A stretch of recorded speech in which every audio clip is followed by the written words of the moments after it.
Bugun depressiyaga moyillik asab tizimi bilan bog'liq kasalliklar katta-yu kichikda birdek uchraydigan holatga aylanib bormoqda. Ayni shu mavzular yuzasidan Asab va ruhiyat ilmiy-tibbiy markazi direktori professor Zarifboy Bodullayev bilan suhbatlashamiz. Assalomu alaykum Zarifboy aka. Va alaykum assalom. Avvalambor suhbat uchun rozilik bildirganingizga rahmat. Aytingchi, bugun nima uchun odamlar jizzaki depressiyaga moyil bo'lib bormoqda? O'zi jamiyatdagi umumiy kayfiyat shakllanishi nimalarga bog'liq? Assalomu alaykum yana bir bora. Umuman olganda depressiya nimaligi haqida aholiga tushunarli bo'lib gapirib o'tsam, agarda qaysidir kishida tushkun kayfiyat, fikrlar karaxtligi va harakatga bo'lgan motivatsiyani yo'qligi bir 2 haftadan ko'p davom etib kelsa, xalqaro tasnifga binoan o'sha odamga depressiya tashxisi qo'yiladi. Demak, tushkun kayfiyat, fikrlar karaxtligi va harakatga bo'lgan motivatsiyaning so'nishi. Depressiyaga tushgan odam uydan chiqqisi kelmaydi. Oila a'zolari bilan gaplashgisi kelmaydi. O'qituvchi bo'lsa, ishga borib dars o'tkisi kelmaydi. Yorug'lik yoqmaydi. Butun dunyo uning uchun qorong'i. Shuningdek, ular yolg'izlikni yaxshi ko'radi. Ishtahasi so'nadi. Ya'ni depressiyaning qo'shimcha simptomlari degan tushuncha bor. Uyqusizlik yoki hadeb uxlayverish, ishtaha pasayishi, ovqatni zo'rlab yedirishadi. Keyin ba'zilarda 30% depressiyaga tushgan odamlar o'z joniga qasd qiladi. Endi siz savol berdingiz, jamiyatdagi umumiy tushkunlik. Umuman olganda, men talabalarga ma'ruza o'qiganimda hazillashib aytaman. Agarda anavi eshikka oilasidan aziyat chekkanlar uchun kiruvchilar deb yozib qo'ysak, u anavi eshikka jamiyatda, ishxonada aziyat chekkanlar uchun, kiruvchilar uchun deb yozib qo'ysak, tashqarida 100 ta odam bo'lsa, 100 tasida ham depressiya bo'lsa, nechtasi oilasidan aziyat chekkanlar uchun degan yozilgan eshikdan kiradi, nechtasi ishxonada aziyat chekkanlar uchun degan eshikdan kiradi desam, talabalar 5-kursda javob berishadi. 90 tasi domlab u yoqdan kiradi. Oiladan aziyat chekkanlar uchun degan eshikdan kiradi. Chunki haligi o'zingdan chiqqan baloga qayga boray davoga degandek, ota-onasidan, opa-singlisidan, aka-ukasidan, amma-tog'asidan, buvasi-buvisidan doimo ta'ziyq olib yurganlar ko'p depressiyaga tushadi. Sizni otangiz xafa qilsa, onangiz xafa qilsa, chunki ota-onangizda siz dunyoga keltirgan. Qattiq xafa bo'lasiz. Avval nevrozga, keyinchalik depressiyaga tushishingiz mumkin. Agar sizni ishxonadagi xafa qilsa, ish beruvchingiz xafa qilsa, agar siz yaxshi mutaxassis bo'lsangiz, bor edingiz, sen kim bo'lsan deydida, ya'ni o'zini himoya qilish mexanizmi izga tushadida, xohlasam boshqa joyga boraman. Mana siz jurnalistsiz. To'lib yotibdi deysiz boshqa joy. Shuning uchun depressiyaga tushish, apatiyaga tushish, kayfiyati tushiradigan ham ko'taradigan birinchi maskan bu oila.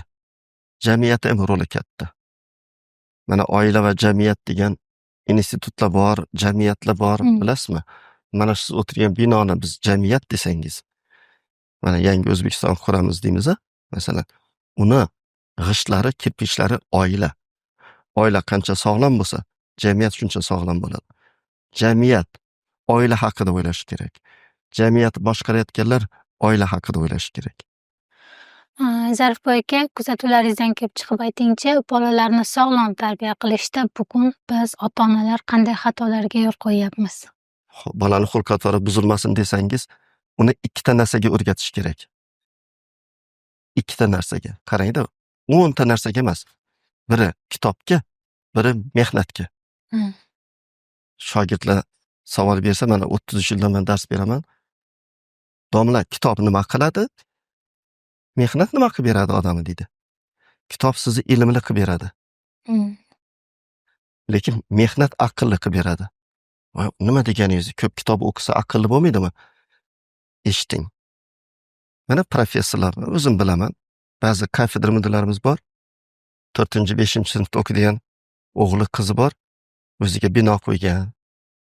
Otasi kafedra mudiri. Qizlar bilan yuradi, nochnoy klublarga boradi. Shu bilan birga institutda zo'r o'qiydi. Bilimi zo'r. Qarang, bilimi zo'ru, nega xulq-atvori yomon? Xulq-atvor. Chunki bolani yoshlikda mehnatga o'rgatmagan. Nima, o'zbekning bilimi Yaponiyadan kammi? Nega Yaponiya rivojlanib ketdi? Yaponiyada 3 yoshda mehnatga o'rgatar ekan. Mana telefonimda turibdi. Viloyatdan xat keldi menga.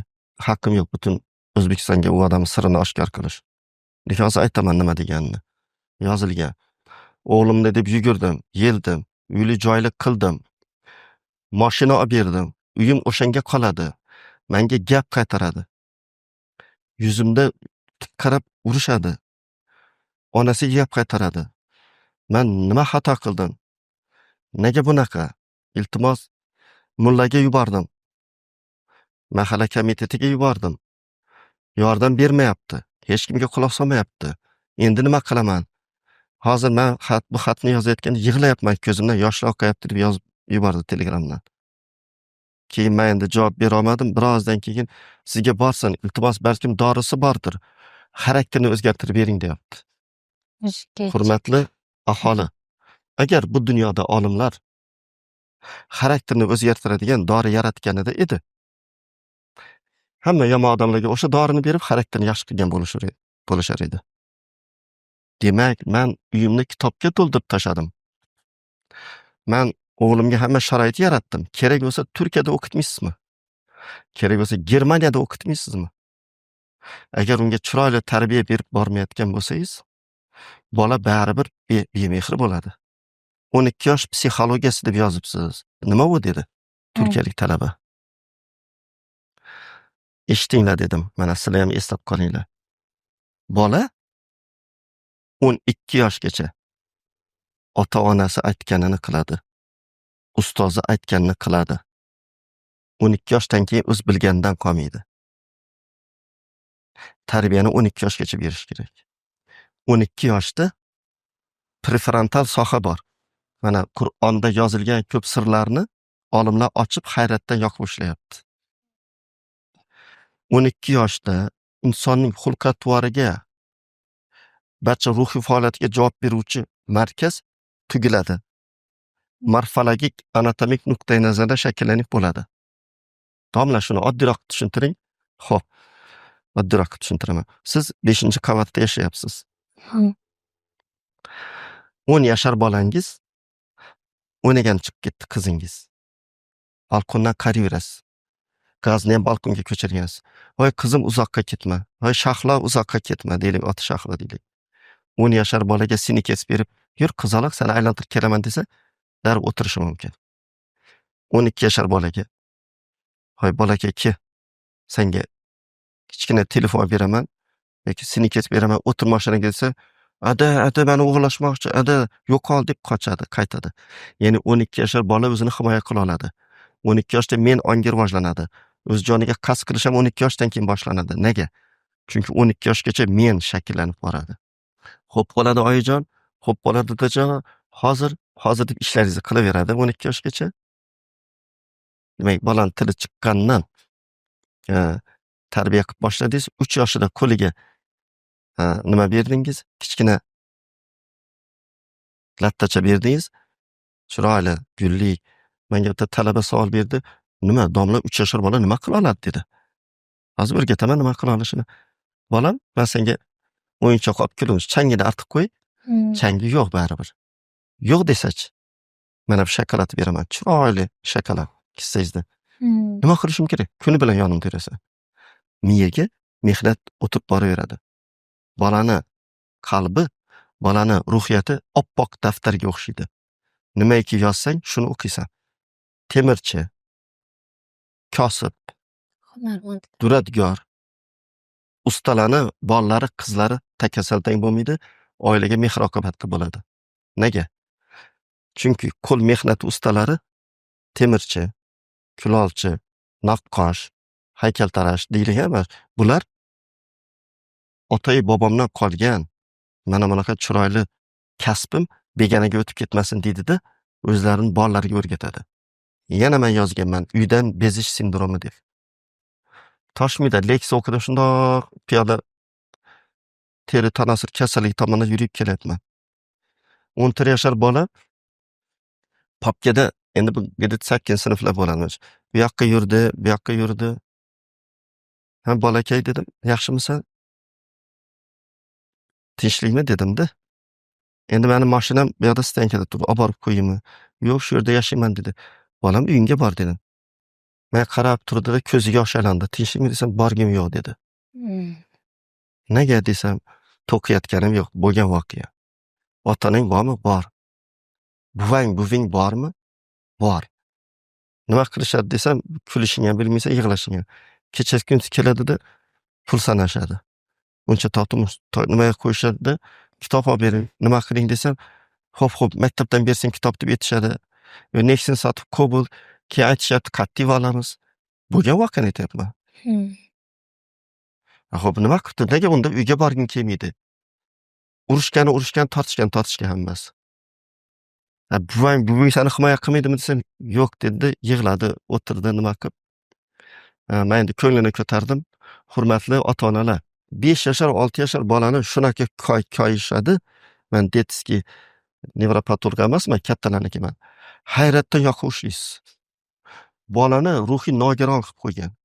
10 yoshar, 12 yoshar bolaga qiladigan munosabati 5-6 yoshar bolaga qilyapti. Ko'ryapman shuni. Yana yozganman, asaba ruhiyatda bir bolaga 4 tergovchi, ota tergovchi, ona tergovchi, buvi tergovchi. Buva tergovchi bo'lsa mehrni qayerdan oladi? Ko'chadan oladi.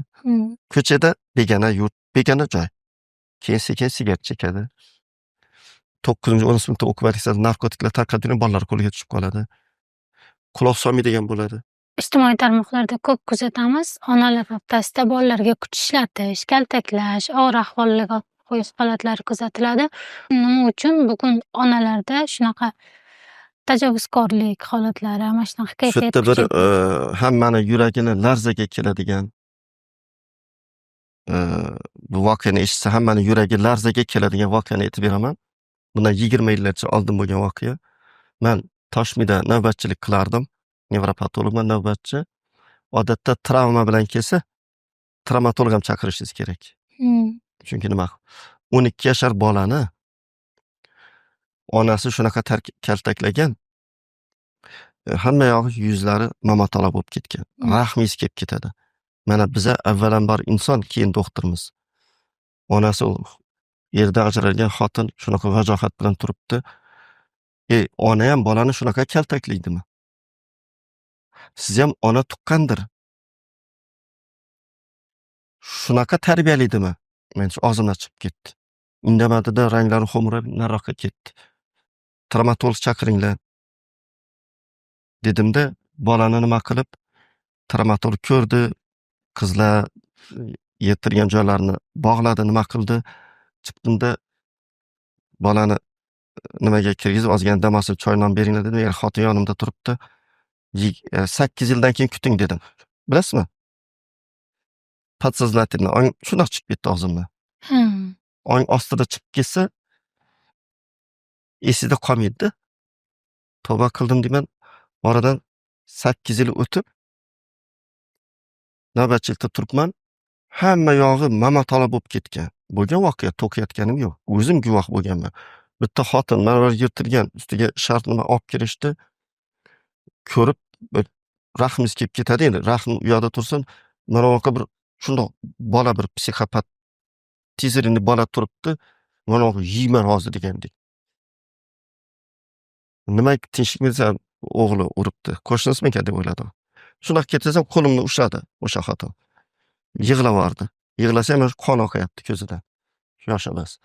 Men tanimadingiz, men tanimadingiz. Tanimadim, yuzingiz tanib bo'lmaydigan darajada bo'lib ketgan. Doktor, meni tanimadingizmi? Ayting, kimsiz? Qo'shniman deb o'yladim. Shu Medgarobdan bizlar ham turardik. Tanimayapman-da.